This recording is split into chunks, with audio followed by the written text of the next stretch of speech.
Hello students, आज हम बात करेंगे 11th कॉमर्स के सब्जेक्ट बिजनेस स्टडीज की, जिसमें हमारा चैप्टर चल रहा है फॉर्म्स ऑफ बिजनेस ऑर्गेनाइजेशन।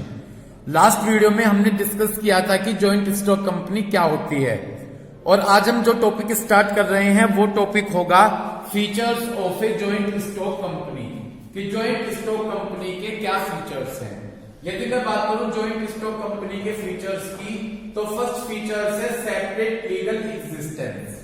ठीक है, यदि मैं टॉपिक स्टार्ट करता हूं features of a joint stock company, तो सबसे पहले फीचर्स होगा सेपरेट लीगल एग्जिस्टेंस। पढ़िएगा, a company has a separate legal entity. एक कंपनी सेपरेट लीगल एंटिटी है। मैंने प्रीवियस वीडियो में भी बताया था, सेपरेट लीगल का मतलब है जो ओनर्स होंगे और कंपनी होंगी दोनों डिफरेंट होंगे। कंपनी के जो मेंबर्स हैं, मेंबर्स भी ले सकते हैं, कंपनी के जो मेंबर्स हैं और कंपनी है दोनों क्या होंगे, डिफरेंट होते हैं। ठीक है, इसलिए separate legal entity words use किया गया है। क्यों यूज किया गया है सेपरेट लीगल एंटिटी? क्योंकि जो मेंबर्स होंगे कंपनी के वो मेंबर से बिल्कुल सेपरेट, अलग होते हैं। ठीक है, एक company can carry on business. जब एक कंपनी चलाई जाती है तो बिजनेस कंपनी के नेम से किया जाएगा। मतलब जब कंपनी का बिजनेस करेंगे तो वो कंपनी के नेम से करेंगे, ना कि ओनर के नेम से करेंगे। समझ गए? तो जब हम कंपनी चलाते हैं और कंपनी रन करते हैं तो बिजनेस कर रहे हैं, तो बिजनेस किसके नेम से करा जाएगा? कंपनी के नेम से करा जाएगा। It can buy and sell assets. ठीक है, यदि कंपनी कोई असेट्स बाय कर रही है, खरीद रही है, और कोई असेट्स बेच रही है, तो वो अपने ओन नेम से बेचेगी, ओनर के नेम से नहीं बेचेगी। कोई असेट्स खरीद रही है और बेच रही है तो कंपनी के नेम से खरीदी और बेची जाएगी, तो बिजनेस भी कंपनी के नेम से चलाया जाएगा, और कोई असेट्स खरीदी और बेची जा रही है वो भी कंपनी के नेम से खरीदी और बेची जाएगी। It can enter into contract. यदि कंपनी किसी आउटसाइड पार्टी के साथ कॉन्ट्रैक्ट कर रही है, यदि कंपनी किसी आउटसाइड पार्टी के साथ कॉन्ट्रैक्ट कर रही है तो इन इट्स ओन नेम, अपने नेम से ही करेगी। किसके नेम से करेगी? अपने नेम से करेगी। And the company and its member, company और मेंबर सेपरेट होते हैं, दोनों अलग अलग होंगे। समझ गए क्या? तो यही बोर्ड पर फोकस कीजिए, यही जॉइंट स्टॉक कंपनी का फर्स्ट फीचर्स है सेपरेट लीगल एग्जिस्टेंस, कि कंपनी अपने मेंबर से क्या होगी? सेपरेट होगी। यदि कंपनी का बिजनेस चलाया जाएगा तो कंपनी के नेम से चलाया जाएगा, कोई असेट्स खरीदी और बेची जाएगी, कंपनी के नेम से खरीदी और बेची जाएगी। समझ गए? और कोई कॉन्ट्रैक्ट होगा तो वो भी कंपनी के नेम से होगा, तो कंपनी अपने मेंबर से सेपरेट, अलग होगी। फर्स्ट फीचर्स क्लियर है। सेकंड फीचर्स पर मूव करते हैं, आर्टिफिशियल पर्सन।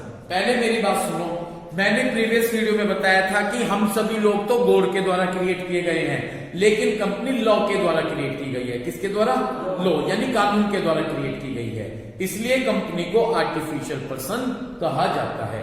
ओके, पढ़िएगा। A company does not have a physical body. एक कंपनी की अपनी कोई फिजिकल बॉडी नहीं होती, लाइक ए ह्यूमन बीइंग। किसकी तरह? ह्यूमन बीइंग की तरह। तो एक कंपनी की अपनी कोई फिजिकल बॉडी नहीं होती, ह्यूमन बीइंग की तरह। It is an artificial person. ये क्या होता है? ये आर्टिफिशियल पर्सन है, क्रिएटेड बाय लॉ। जो किसके द्वारा क्रिएट किया गया है? लॉ के द्वारा क्रिएट किया गया है। समझ गए? एक कंपनी की अपनी कोई फिजिकल बॉडी नहीं होती, जैसे कि ह्यूमन बीइंग की होती है। It is an artificial person. Company एक आर्टिफिशियल पर्सन है जो लॉ के द्वारा क्रिएट की गई है। समझ गए? तो हम सभी लोग तो किसके द्वारा क्रिएट किए गए हैं? गॉड के द्वारा। लेकिन कंपनी की अपनी कोई शारीरिक बनावट नहीं होती, कंपनी तो लॉ के द्वारा क्रिएट की गई है। It is an artificial person, है ना। Its operation are perform. Operation का मतलब बिजनेस मान लीजिए। कंपनी का जो बिजनेस करा जाता है वो इलेक्टेड रिप्रेजेंटेटिव ऑफ मेंबर्स। कुछ मेंबर्स को सेलेक्ट किया जाएगा, कुछ मेंबर्स को चुना जाएगा। ठीक है, उनके द्वारा किया जाता है, जैसे कि हम कह सकते हैं डायरेक्टर। तो कंपनी का बिजनेस किसके द्वारा रन किया जाता है? डायरेक्टर्स के द्वारा रन किया जाता है। ठीक है, क्लियर है। लेकिन business is run in the name of the company. लेकिन बिजनेस किसके नेम से चलाया जाएगा? कंपनी के नेम से। समझ गए जी? तो कंपनी क्या है? आर्टिफिशियल पर्सन है जो किसके द्वारा बनाई गई है? लॉ के द्वारा बनाई गई है। कंपनी का बिजनेस कुछ सिलेक्टेड मेंबर्स के द्वारा किया जाता है और सिलेक्टेड मेंबर्स कौन होंगे? डायरेक्टर। तो कंपनी का बिजनेस डायरेक्टर्स के द्वारा चलाया जाएगा, लेकिन नेम से किसके चलेगा? कंपनी के नेम से। डायरेक्टर के नेम से नहीं चलना, डायरेक्टर तो वर्क करेंगे लेकिन नेम किसका होगा? कंपनी का। तो कंपनी एक आर्टिफिशियल पर्सन है। मुझे उम्मीद है दोनों फीचर्स आपके क्लियर हो गए होंगे। थर्ड फीचर्स पर मूव करते हैं, रजिस्ट्रेशन। थर्ड फीचर क्या है? Registration. It is legally compulsory for a company. Company के लिए लीगली कंपल्सरी है get self registered under the companies act 1956। Company के लिए जरूरी है कि वो अपना रजिस्ट्रेशन कंपनीज एक्ट 1956 के अकॉर्डिंग करा ले। ये कंपनी के लिए जरूरी है, समझ गए? तो रजिस्ट्रेशन कराना क्या है कंपनी के लिए? कंपल्सरी है, लीगली है कि हमें कंपनी का रजिस्ट्रेशन करा लेना चाहिए। किस एक्ट के अकॉर्डिंग? कंपनीज एक्ट 1956 के अकॉर्डिंग। विदाउट रजिस्ट्रेशन, बिना किसी रजिस्ट्रेशन के कोई कंपनी नहीं बनाई जा सकती। एग्जिस्टेंस का मतलब बनेगी नहीं कंपनी।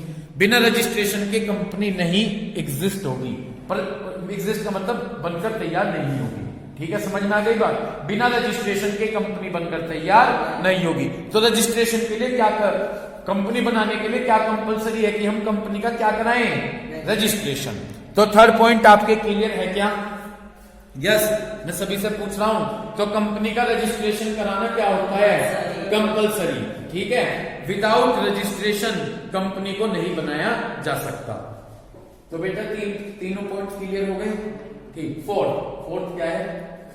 Perpetual succession.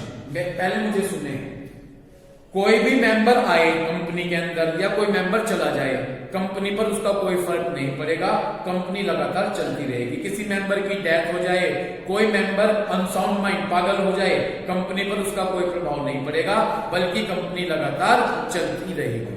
ठीक है, पढ़िएगा। A company has continuous existence. एक कंपनी लगातार चलती रहती है इंडिपेंडेंट ऑफ इट्स मेंबर। ठीक है, इंडिपेंडेंट का मतलब फ्री।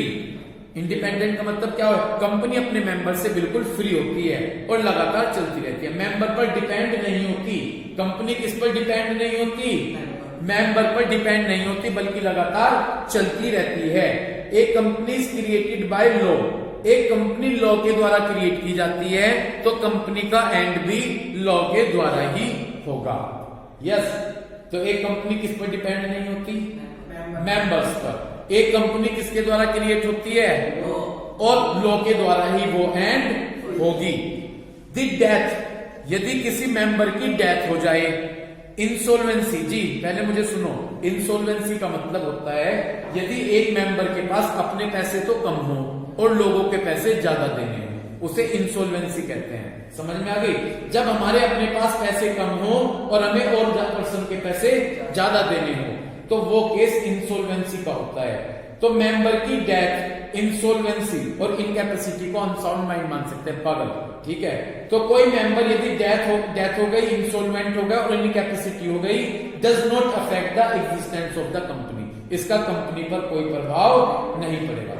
यस, तो अगर किसी मेंबर की डेथ हो जाए, इनकैपेसिटी हो जाए या इंसॉल्वेंट हो जाए, इसका कंपनी पर कोई प्रभाव, बल्कि कंपनी तो चलती रहती है। मेंबर में कम, मेंबर आएंगे और मेंबर में गो, मेंबर चले जाएंगे, but the company goes on forever. लेकिन कंपनी हमेशा चलती रहती है। समझ गए क्या? लेकिन कंपनी हमेशा क्या होगी? चलती रहेगी। इतनी बात आपके क्लियर है क्या? कोई प्रॉब्लम हो तो बता दो। तो मैंने क्या बताया इसमें? परपेचुअल सक्सेशन में यस, मेंबर से कोई लेना देना कंपनी का नहीं होता, अपने मेंबर पर डिपेंड नहीं होती, लॉ के द्वारा बनाई जाती है, तो लॉ के द्वारा ही एंड होगी।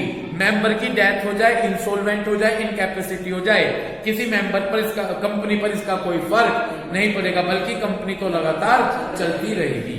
ओके, नेक्स्ट क्या है जी? Common seal. पहले मुझे सुने ध्यान से। ऐसा है, देखिए कंपनी की अपनी कोई शारीरिक बनावट तो होती नहीं, कंपनी की अपनी कॉमन सील होती है। स्टैम्प समझते हो? जैसे स्कूल की, हमारे स्कूल की जैसे क्या होता है, कोई तुम डॉक्यूमेंट्स बनवा रहे हो तो एक स्टैम्प लगाई जाती है, इंटरनेशनल की मैडम उस पर साइन कर देती है। ऐसे ही कंपनी की अपनी एक कॉमन सील होती है। ठीक है, सुनो, कंपनी का वर्क कौन करता है? डायरेक्टर। लेकिन जो भी डॉक्यूमेंट्स बनेगा उस पर डायरेक्टर कंपनी की क्या लगा देगा? स्टाम्प लगा देगा, जो ये माना जाएगा कि ये काम कंपनी के द्वारा किया गया है। समझ गए? Common seal being an artificial person, क्योंकि कंपनी एक आर्टिफिशियल पर्सन है। कंपनी क्या है? The company can not sign, company sign नहीं कर सकती। कभी तुमने कंपनी को साइन करते देखा? कंपनी, क्योंकि कंपनी एक आर्टिफिशियल पर्सन है, कंपनी किसके द्वारा बनाई गई है? लॉ के द्वारा, तो कंपनी अब कभी अपने साइन नहीं करती। Therefore there is need for common seal, तो किस चीज की जरूरत होगी? कॉमन सील की। स्टाम्प होगा और नेम एनग्रेव, एनग्रेव का मतलब खुदा होना, नाम उस पर खुदा हुआ होगा जी। जैसे मोहर बनी होती है उस पर नाम खुदा रहता है, तो यही बताया गया कि कॉमन सील होगी जिस पर कंपनी का नाम एनग्रेव होगा। The activities of the companies are carried through a group of people, और कंपनी की एक्टिविटीज किसके द्वारा की जाएंगी? ग्रुप ऑफ पीपल्स के द्वारा की जाएंगी। कंपनी की एक्टिविटी किसके द्वारा की जाएंगी? Group of peoples. Anyone acting on behalf of the company, ठीक है, कोई भी, पहले यहां तक समझो, कंपनी क्या है? एक आर्टिफिशियल पर्सन है। क्यों है आर्टिफिशियल पर्सन? क्योंकि कंपनी किसके द्वारा क्रिएट होती है? लॉ के द्वारा क्रिएट होती है। समझ गए? कंपनी साइन नहीं कर सकती, तो कंपनी कॉमन सील का यूज करेगी, स्टाम्प का यूज करेगी, और स्टाम्प पर क्या खुदा हुआ होगा? कंपनी का नेम खुदा हुआ होगा। इतनी बात क्लियर हो गई? ठीक। जितनी भी एक्टिविटीज करी जाती हैं, एक्टिविटी को वर्क लिख लो, जितना भी कंपनी का वर्क किया जाएगा वो सब ग्रुप ऑफ पीपल्स के द्वारा किया जाएगा। किसके द्वारा किया जाएगा? ठीक। Anyone acting on behalf of the company, जो भी कंपनी के बिहाफ पर काम कर रहा है वो यूज कॉमन सील। क्या यूज करेगा?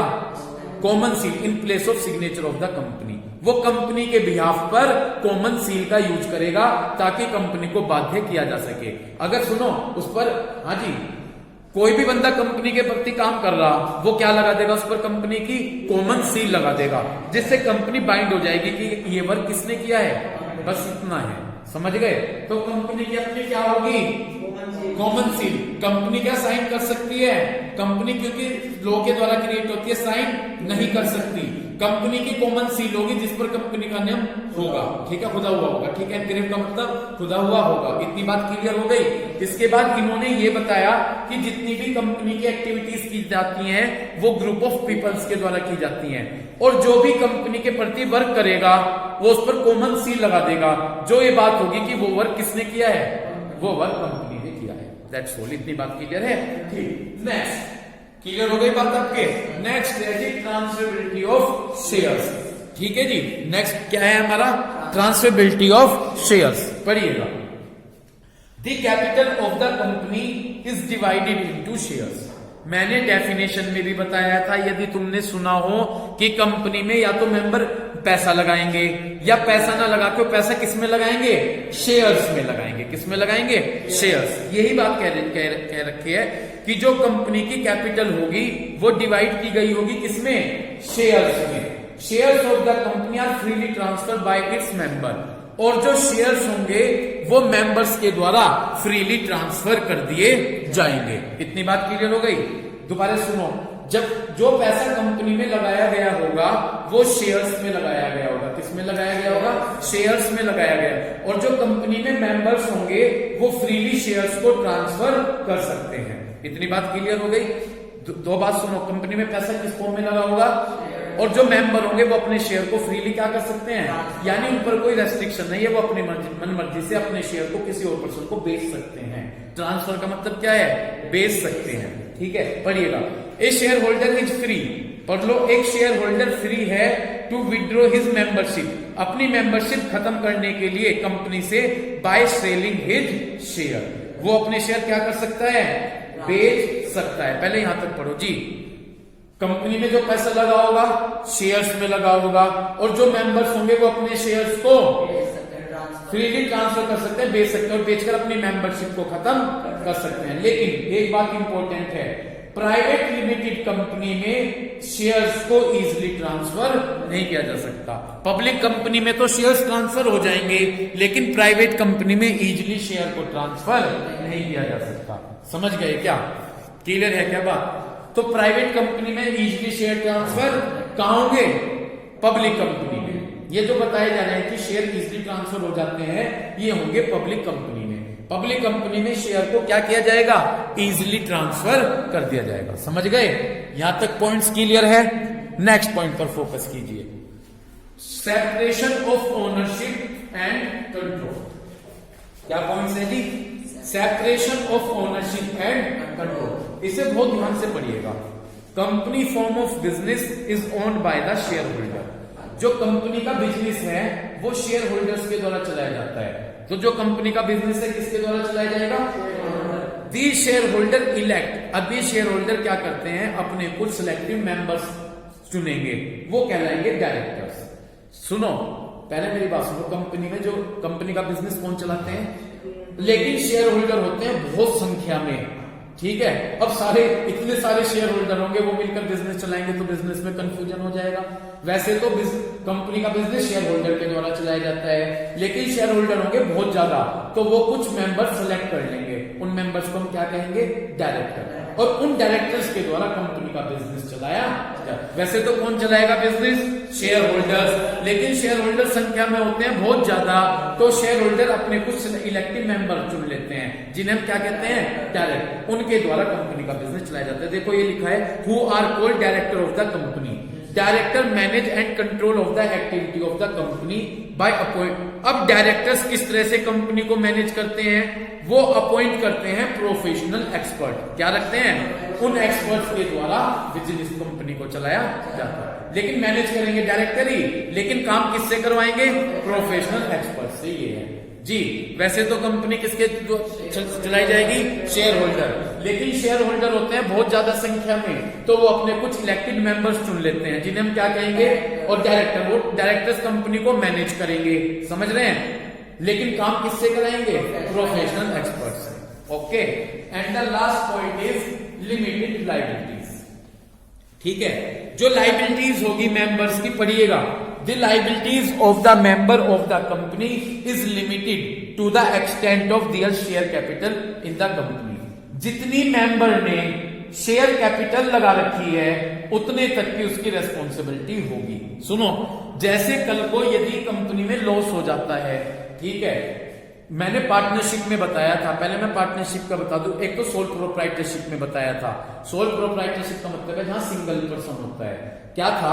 अनलिमिटेड लायबिलिटी का मतलब समझो कि यदि बिजनेस में लॉस हुआ तो आपकी पर्सनल, अगर बिजनेस से वो लॉस कवर नहीं हो रहा, तो जैसे आपकी पर्सनल प्रॉपर्टी, आपका घर, आपके घर में खड़ी मोटर कार, उन्हें बेचकर उस लॉस को पूरा किया जाता है।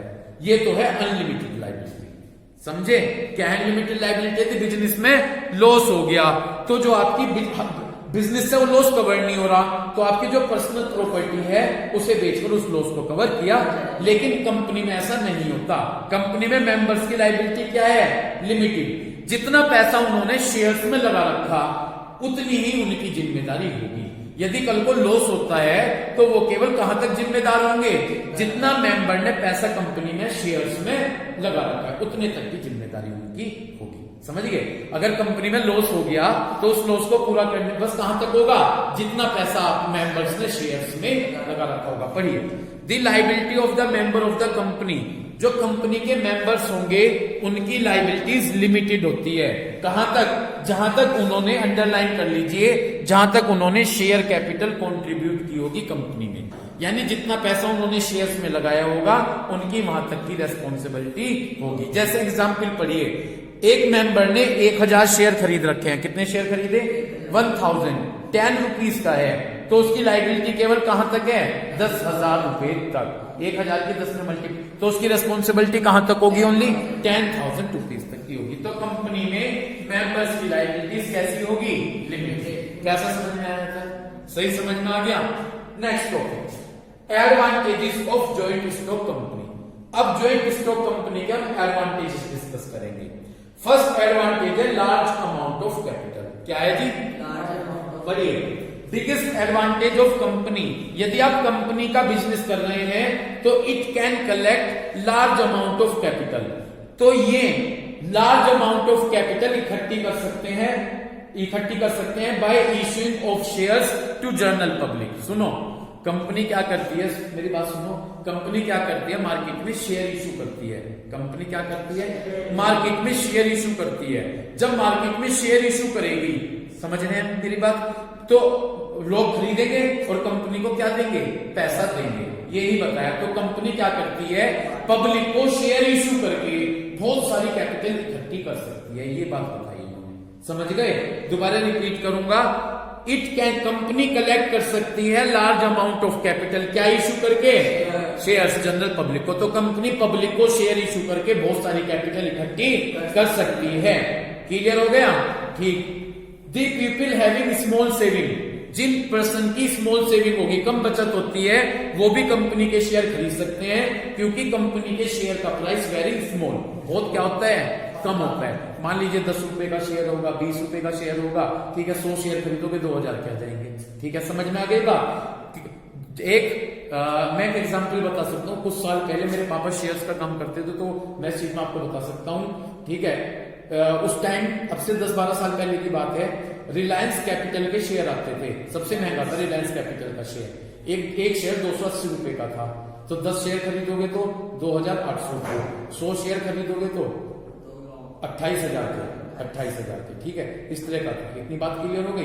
तो इन्होंने बताया कि कंपनी क्या कर सकती है, शेयर इशू करके पब्लिक से काफी कैपिटल इकट्ठी, जो लोग अपनी छोटी बचत करते हैं वो भी शेयर खरीद सकते हैं, क्योंकि शेयर का प्राइस क्या होगा, कम होता है। ठीक है जी।